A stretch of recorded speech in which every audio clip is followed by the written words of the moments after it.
नमस्कार, news one Hindustan देख रहे हैं आप। मैं हूं आपके साथ अक्षता रावत। चलिए रुक करते हैं खबरों का।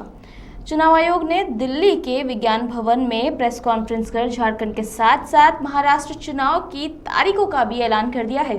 मुख्य चुनाव आयुक्त राजीव कुमार ने कहा, महाराष्ट्र और झारखंड में विधानसभा चुनाव के कार्यक्रम की घोषणा से पूर्व हरियाणा और जम्मू कश्मीर के मतदाताओं को चुनाव में उनकी शक्तिशाली और महत्वपूर्ण भागीदारी के लिए बधाई और धन्यवाद देना चाहता हूँ। चंदू ऑन माई लेफ्ट, आयोग के वरिष्ठ अधिकारीगण और मीडिया के सभी फ्रेंड्स और इस प्रेस कॉन्फ्रेंस में जुड़े हुए सभी हमारे वोटर्स, आप सबका इस प्रेस वार्ता में स्वागत है। We welcome you all at this press conference which is about the declaration of the schedule for the ensuing state assembly elections in Maharashtra and Jharkhand. Friends, मैं इस वार्ता को शुरू करने से पहले चुनाव आयोग की तरफ से और आपके माध्यम से सर्वप्रथम हरियाणा और जम्मू कश्मीर के सभी मतदाताओं को, वोटर्स को चुनाव में बहुत ही सशक्त दमदार पार्टिसिपेशन के लिए मुबारकबाद देना चाहता हूं, धन्यवाद करना चाहता हूं। जम्मू कश्मीर की आवाम ने जमहूरियत के जश्न को ऐतिहासिक बना दिया।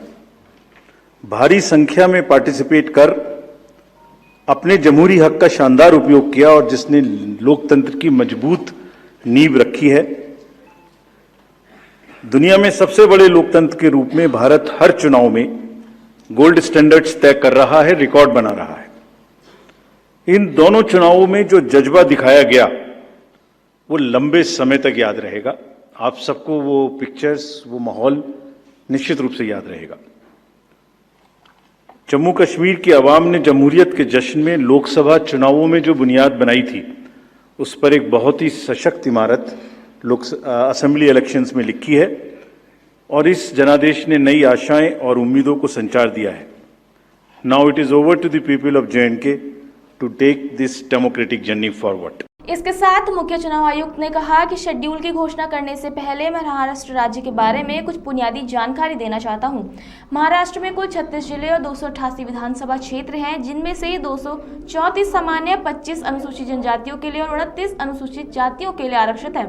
महाराष्ट्र विधानसभा का कार्यकाल 26 नवंबर 2024 को समाप्त हो रहा है। मतदान केंद्र की बात करें तो महाराष्ट्र में कुल 1,186 मतदान केंद्र समझा और उसका रिव्यू किया था। So before we come to the schedule, let me share some basic information about these two states with you. Total districts in Maharashtra are 36 with 288 assembly constituencies, of which 234 are general and scheduled tribes constituencies 25 and SC constituencies 29. Term of the assembly of the Maharashtra is ending on 26 November 2024. If we talk about the number of electors in Maharashtra, they are 9.63 crores, 4.97 crores male and 4.66 crores female voters. Young voters की संख्या जिस पे काफी जोर दिया गया था SSR में 1.85 crores और उसमें से 20.93 lakhs are first time voters of 18 to 19 age group. If we tell you about the polling stations in Maharashtra, there are total 1,186 polling stations. आगे उन्होंने कहा कि अधिसूचना की तारीख आपके सामने है। 22 अक्टूबर को राजपत्र अधिसूचना की तारीख होगी। नामांकन करने की अंतिम तिथि 29 अक्टूबर होगी। 30 अक्टूबर को जांच और 4 नवंबर को नाम वापस लेने की अंतिम तिथि और महाराष्ट्र में मतदान की तारीख 20 नवंबर होगी। मतगणना 23 नवंबर 2024 को की जाएगी। Notifications, date of notifications are in front of you. 22nd October would be date of notification. Last date of making nomination would be 29th October. Scrutiny on 30th October and last date for withdrawal 4th and date of poll in Maharashtra would be 20th 11. Counting would be on 23rd 11/24 and you will notice that date of poll is Wednesday. This is deliberately, which lot of scheduling, whatever goes into scheduling, we have tried that it is midday so that issue of urban apathy is handled. And in case of urban apathy, we are really very concerned. We want to make appeal through you to all our esteemed voters in the urban areas to please come and vote. It's not a healthy trend which is reflected. If I give you a brief of what is happening across the elections in the urban FAT, we will share this slide with you. If you look at various states, you look at Gurgaon, you look at Faridabad recently. Last elections, you look at Jubilee Hills, Hyderabad. You look at Bangalore South. मुख्य चुनाव आयुक्त ने झारखंड विधानसभा चुनाव के कार्यक्रम की घोषणा करते हुए कहा, झारखंड एक समृद्ध राज्य है जिसकी विरासत समृद्ध है। हम सभी मतदाताओं से बड़ी संख्या में भाग लेने का आग्रह करते हैं। चुनाव 2 चरणों में होंगे। पहले चरण का मतदान 13 नवंबर को होगा। दूसरे चरण का मतदान 20 नवंबर को महाराष्ट्र के साथ होगा। झारखंड के पहले चरण के लिए राजपत्र अधिसूचना 18 अक्टूबर को जारी की जाएगी और दूसरे चरण के लिए महाराष्ट्र के साथ 22 अक्टूबर को जारी की जाएगी। पहले चरण के लिए नामांकन 25 अक्टूबर तक और दूसरे चरण के लिए 29 अक्टूबर तक स्वीकार किए जाएंगे। मतदान की तिथियां 13 नवंबर और 20 नवंबर हैं, दोनों बुधवार को, और मतगणना 23 नवंबर को होगी। कमिंग टू झारखंड, झारखंड एक बहुत ही समृद्ध स्टेट है, बहुत ही उसकी विरासत है, और वहां पर हम फिर से अपील करेंगे कि सब वोटर्स अधिक से अधिक मात्रा में वोट दें। Schedule would be like this: Jharkhand would be in 2 phases. The date of poll, first phase would be on 13th November, and the second phase would be along with Maharashtra on 20th November. So the date of issue of notification for Jharkhand phase 1 would be 18th, and for phase 2 would be 22nd along with Maharashtra. Nominations for phase 1 would be till 25th of October, and for phase 2 29th. This slide we will share with everyone. And date of poll would be 13th November and 20th November, both Wednesdays. And date of counting would be 23rd 11, that is Saturday. With this, we end our presentation with the request that through you, that all the voters of Jharkhand and Maharashtra कृपया बाहर आइए, कृपया vote करिए। लोकतंत्र के उत्सव में आपकी भागीदारी कि हम बहुत ही रिक्वेस्ट करते हैं, अपील करते हैं आपसे। एग्जिट पोल पर सीईसी ने कहा कि एग्जिट पोल और उससे जुड़ी उम्मीदों के कारण बड़ी गड़बड़ी पैदा हो रही है। ये प्रेस खासकर इलेक्ट्रॉनिक मीडिया के लिए पिछले कुछ चुनावों में अगर हम पूरे कैनवस को एक साथ देखें तो 2-3 चीजें एक साथ हो रही हैं। सबसे पहले एग्जिट पोल आता है, हम इसे नियंत्रित नहीं करते, लेकिन आत्मनिरीक्षण की जरूरत है कि सैंपल साइज क्या था, सर्वे कहाँ किया गया, परिणाम कैसे आया, और अगर मैं उस परिणाम से मेल नहीं खाता तो मेरी क्या जिम्मेदारी है, क्या कोई खुलासा हुआ है। इन सभी चीजें को देखने की जरूरत है। ऐसी संस्थाएं हैं जो इसे नियंत्रित करती हैं। मुझे यकीन है कि समय आ गया है कि एसोसिएशन या कहें तो संस्थाएं जो इसे नियंत्रित करती हैं वो कुछ आत्मनियमन करेंगी।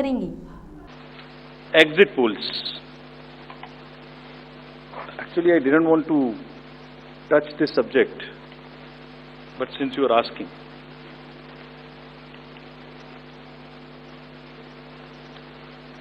एग्जिट पोल्स के आने की वजह से, एग्जिट पोल्स के एक एक्सपेक्टेशन सेट करने की वजह से एक बहुत बड़ा, लेट मी एक्सप्लेन, एक बहुत बड़ा डिस्टॉर्शन पैदा हो रहा है। ये आप सब लोग यहां हैं, ये एक आत्मचिंतन का और आत्ममंथन का भी विषय है प्रेस के लिए, खासतौर से इलेक्ट्रॉनिक मीडिया के लिए।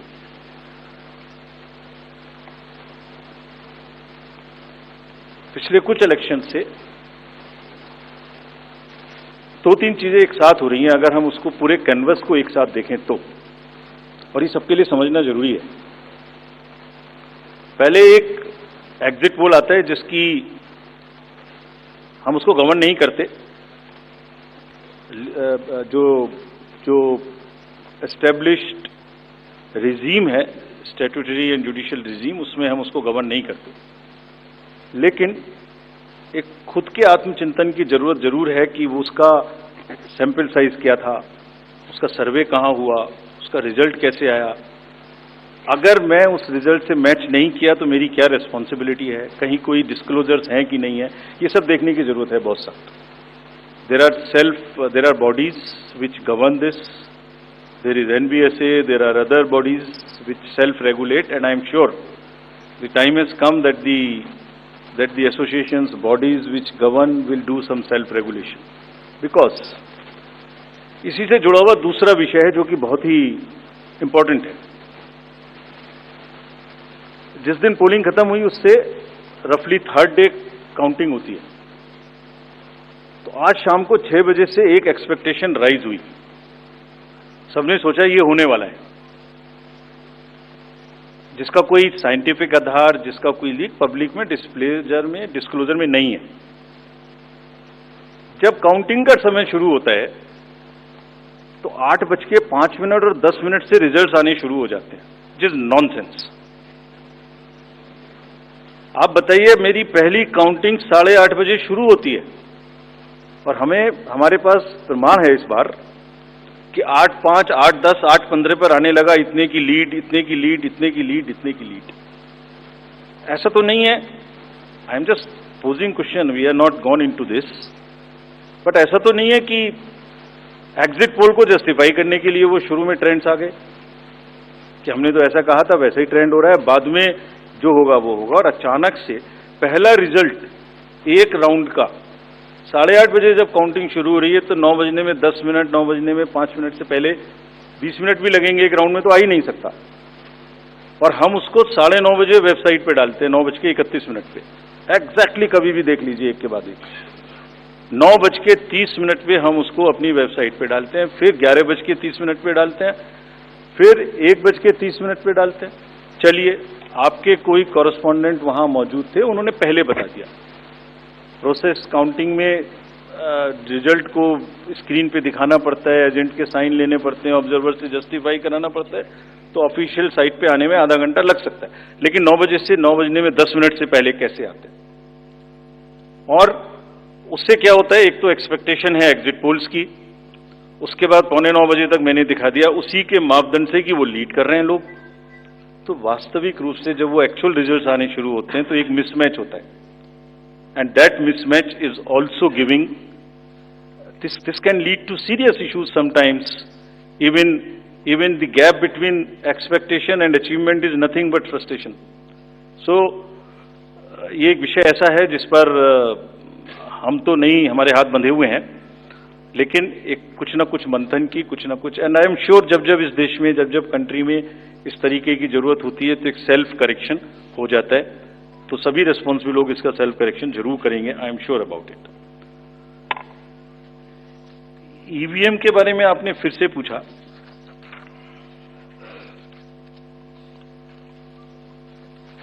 बहुत बार मैं बता चुका हूं आपको, थोड़ा समय लगेगा तो फिर से बता देता हूं. Bureau report, news on Hindustan, Delhi. Firing की घटना पर एसएसपी मणिकांत मिश्र का सख्त रुख. 4 अभियुक्तों को गिरफ्तार कर भेजा जेल. वरिष्ठ पुलिस अधीक्षक उधम सिंह नगर के निर्देशानुसार उधम सिंह नगर पुलिस द्वारा थाना दिनेशपुर के आबादी क्षेत्र जाफरपुर में रात्रि के समय फायरिंग करने वाले 4 नामजद अभियुक्तों को घटना में प्रयुक्त 2 तमंचों के साथ किया गिरफ्तार. दिनेशपुर में दिनांक 12 तारीख को लगभग 11:30 बजे रात को 2 गुटों में झगड़ा हुआ और उसके उपरांत दोनों तरफ से फायरिंग शुरू हुई, जिसमें 40 खोखे बरामद किए गए और कुछ लोग इसमें घायल भी हुए, वो अस्पताल में भर्ती हुए. अगले दिन इसमें अपराध पंजीकृत हुआ. दोनों तरफ से 307 के अपराध पंजीकृत किए गए और उसमें कल रात को गिरफ्तारी हुई है. इसमें 4 लोग अभी गिरफ्तार किए गए हैं. पूछताछ के दौरान अन्य कुछ और अभियुक्त सामने आए हैं, उनकी भी जानकारी ली जा रही है और जल्द ही शेष लोगों को भी गिरफ्तार किया जाएगा. इसमें यह भी जानकारी ली जा रही है किसके पास शस्त्र के लाइसेंस थे, जो शस्त्र को रखे हुए हैं और उन्होंने प्रयोग किया इसका, उनके शस्त्र लाइसेंस को भी कैंसिल कराने का काम किया जा रहा है. Bureau report, news on Hindustan, Udham Singh Nagar. Ayodhya में रामलीला महोत्सव के मंचन में भगवान श्री राम की भव्य बारात निकाली गई. शहर के विभिन्न मार्गों से साहिबगंज, खवासपुर चौक, फतेहगंज कसाब, बड़ा रिकाबगंज होते हुए पुनः अपने स्थान पर पहुंची। जगह जगह बारात का पुष्प वर्षा और प्रभु श्री राम की आरती उतारकर भव्य स्वागत किया गया। साथ ही जगह जगह भंडारे का भी आयोजन किया गया। रामलीला कमेटी के अध्यक्ष ने बताया कि इस बार प्रभु श्री राम अपने 500 वर्ष के बाद अपने दिव्य भव्य मंदिर में विराजमान हुए हैं। हम लोगों में खासा उत्साह है और अब हिंदू जाग गया है। इतना उत्साह दिख रहा है कि देखने वालों की भारी संख्या में भीड़ इकट्ठा है और प्रभु श्री राम की महिमा ऐसी है कि इस त्योहार को हम लोग बड़े ही हर्षोल्लास के साथ मना रहे हैं।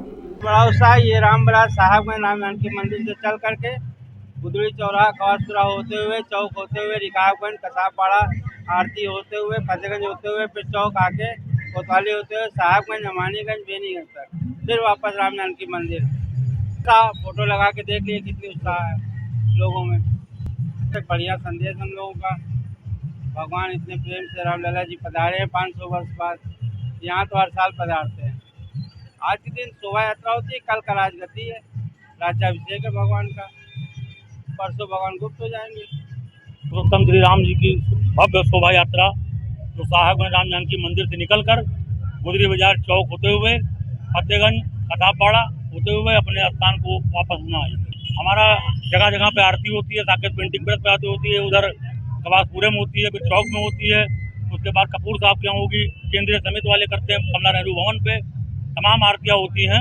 प्राण प्रतिष्ठा के बाद हमको लगता है कि हिंदू जग गया है पूरी तरीके, और हिंदू की आस्था इधर भी जितनी हुई है शायद कभी हुई होगी। आप जानते हैं कल दशहरा बीता है और रावण को मार के भगवान राम अयोध्या वापस लौटने की तैयारी में है। उसी का पर्व हम मना रहे हैं आज इतनी खुशहाली से। हम लोग अपने घरों से बारात देखने के लिए निकले हैं बाहर, भगवान की पूजा अर्चना भी कर रहे हैं, प्रसाद भी वितरण कर रहे हैं। जो हम अपना खुशी जिस तरह दिखा सकते हैं उस तरह जाहिर करने की पूरी कोशिश कर रहे हैं। साहबगंज राम जानकी मंदिर से बारात निकलती है, अभी ये पूरे शहर में भ्रमण करते हुए जाएगी। ये बहुत ही हर्ष की बात है, बहुत ही सौभाग्य की बात है कि हमें ऐसा मौका मिलता है कि हम भगवान राम की प्रतिमा का स्वागत करने का मौका पाते हैं। अयोध्या से मयंक श्रीवास्तव की रिपोर्ट। रेल मंत्री अश्विनी वैष्णव ने वीडियो कॉन्फ्रेंसिंग के माध्यम से देवलाली दानापुर शेतकरी समृद्धि विशेष गाड़ी को हरी झंडी दिखाकर रवाना किया। इस नई रेल सेवा से क्षेत्र के किसानों की नई बाजारों तक पहुंच संभव होगी। केंद्रीय मंत्री अश्विनी वैष्णव ने कहा, कुछ दिन पहले मैंने नासिक का दौरा किया था, जहां हमने किसानों के लिए पूरी ट्रेन बुक किए बिना अपनी फसल भेजने की व्यवस्था बनाने की संभावनाओं पर भी चर्चा की थी। हम इसके लिए समाधान के साथ प्रयोग भी कर रहे हैं। आपकी प्रतिक्रिया के आधार पर शेतकरी समृद्धि स्पेशल ट्रेनों में सुधार किए जाएंगे। पहली ट्रेन देवलाली से दानापुर तक चलेगी, जो पूरे उत्तर महाराष्ट्र में कई स्टॉप पर रुकेगी। ये यात्रा 1500 किलोमीटर की है, जिससे किसान अपनी फसल को केवल 4 रुपए प्रति किलोग्राम की दर से ले जा सकेंगे। साथियों, अभी हाल ही में कुछ ही दिनों पहले नासिक जाना हुआ था। नासिक में हमारे सुनील जी ने एक विषय रखा कि क्या किसानों के लिए एक ऐसी व्यवस्था हो सकती है, हमारे किसान बंधुओं के लिए ऐसी व्यवस्था हो सकती है जिसमें पूरी की पूरी रेक बुक न करनी पड़े। अगर किसी के पास कम सामान है, कम सामान बुक कर सके, किसी के पास ज़्यादा सामान है तो बिना बिचौलियों के डायरेक्टली रेलवे में बुक कर सके। तो जब सुनील जी और सभी बंधुओं ने ये विषय रखा सामने, तो रेलवे की टीम ने इस पे काम किया और एक अच्छा प्रयोग किया है, जिस प्रयोग में जनरल कोच और पार्सल कोच इन दोनों का कॉम्बिनेशन एक बनाया गया है। जनरल कोच और पार्सल कोच के इस कॉम्बिनेशन से लाभ ये हुआ है कि मान लो किसी एक किसान के पास मात्र 4 क्विंटल का सामान है जो बुक कराना है, तो वो भी संभव हो सकता है। मान लो किसी के पास 50 क्विंटल का सामान है, वो भी हो सकता है बुक। तो इससे एक जो फ्लेक्सिबिलिटी सुनील जी ने हमारे सामने विषय रखा था, वो एड्रेस होने की इसमें एक प्रयोग किया गया है। एक बार ये प्रयोग कुछ महीनों तक चले और अगर इसमें सफलता मिलेगी और इससे सीखने को भी मिलेगा, अनुभव आएगा, नए अनुभव से परिवर्तन भी कर सकते हैं। जैसे वंदे भारत थी तो वंदे भारत 1, वंदे भारत 2, वंदे भारत 3, एक एक करके नए वर्जन में इम्प्रूवमेंट्स होते गए। वैसा ही इस शेतकारी समृद्धि रेल से शेतकारी समृद्धि ट्रेन में आप सबके सहयोग से और आप सबके फीडबैक से नए इसमें सुधार किए जाएंगे। तो आज की ये जो पहली ट्रेन है अपने देवलाली से चलेगी दानापुर की तरफ। इसमें रास्ते में स्टॉपेजेस बहुत अच्छे तरीके से दिए गए हैं। नासिक में है, मनमाड में है, जलगांव में है, भुसावल में है, फिर आगे खंडवा, इटारसी, पिपरिया, गदरवारा, नरसिंहपुर, जबलपुर, कटनी, माने जो हमारा पूरा उत्तर महाराष्ट्र है और ऊपर जो खानदेश एरिया है, इस पूरे एरिया का कंप्लीट इसमें कवरेज होता है। तो आज बहुत खुशी है कि देवलाली से दानापुर की जो 1500 किलोमीटर की जर्नी है, मात्र 4 रुपये पर किलो सामान इसमें ले जाया जा सकेगा और साथ में यात्री भी सवारी करेंगे। तो एक तरीके से एक बहुत अच्छी फ्लेक्सिबिलिटी का इसमें प्रयोग किया जा रहा है। आगे अश्विनी वैष्णव ने कहा कि जैसा कि आप जानते होंगे, प्रधानमंत्री नरेंद्र मोदी ने महाराष्ट्र में रेलवे के बुनियादी ढांचे को विकसित करने के लिए महत्वपूर्ण प्रयास किए हैं। महाराष्ट्र रेलवे के लिए सालाना 15,940 करोड़ आवंटित किए जा रहे हैं। ये आवंटन में ये पर्याप्त वृद्धि महाराष्ट्र में रेलवे नेटवर्क के तेजी से विकास के लिए महत्वपूर्ण है।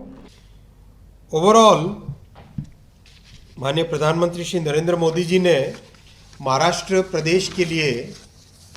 के लिए जो रेलवे का विशेष ध्यान दिया है। आप सब जानते ही हैं कि पहले रेलवे के लिए 10 साल पहले यूपीए सरकार के दौरान मात्र 1171 करोड़ रुपए साल के महाराष्ट्र को रेलवे के लिए एलोकेट होते थे। आज साथियों 15,940 करोड़ रुपए एलोकेट हो रहे हैं साल के। 15,940, कहाँ 1171, कहाँ 15,940। ये मोदी जी का रेलवे, महाराष्ट्र में रेलवे का विकास कैसा हो उसके लिए जो एक बहुत बड़ा जो फंड चाहिए होता है, वो फंड एलोकेशन और काम साथ ही साथ बहुत तेज़ी से चल रहा है। आज महाराष्ट्र में जो 5,877 किलोमीटर के प्रोजेक्ट्स चल रहे हैं, 41 प्रोजेक्ट्स हैं, उसमें 81,580 करोड़ का इन्वेस्टमेंट होगा। अमृत स्टेशन 132, 6,411 करोड़ रुपए का इन्वेस्टमेंट इसमें। फ्लाईओवर अंडर ब्रिजेस 318 बन रहे हैं, उसमें 5,615 करोड़ का इन्वेस्टमेंट होगा। बुलेट ट्रेन का जो महाराष्ट्र का पोर्शन है उसमें 33,160 करोड़ रुपए का इन्वेस्टमेंट हो रहा है। 12,700 करोड़ रुपए का इन्वेस्टमेंट हो रहा है। और अभी अभी हाल ही में अजंता केव्स के लिए जालना से जलगांव की कनेक्टिविटी कैबिनेट में माननीय प्रधानमंत्री जी ने अप्रूव की 7,106 करोड़ रुपए का प्रोजेक्ट। और मनमाड इंदौर जो अपने बहुत ही एक महत्वपूर्ण प्रोजेक्ट है कई वर्षों से, उसके लिए 18,000 करोड़ रुपए का इन्वेस्टमेंट अप्रूव हुआ। ओवरऑल महाराष्ट्र से जुड़े रेलवे प्रोजेक्ट्स का 1,64,000 करोड़ रुपए का टोटल इन्वेस्टमेंट रेलवे का महाराष्ट्र से जुड़े प्रोजेक्ट्स में हो रहा है।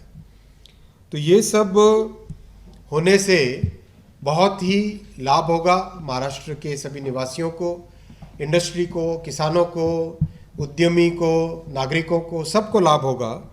अकेले मुंबई के लिए 16,000 करोड़ रुपए का इन्वेस्टमेंट हो रहा है। तो ओवरऑल महाराष्ट्र में टेक्नोलॉजी आए, रेलवे का डेवलपमेंट हो, नए विकास के द्वार खुले और आप सबको ये सुविधाएं मिलती रहे, ऐसा मेरा आप सबसे निवेदन है। और इसी तरह से नए नए प्रयोग करते रहे।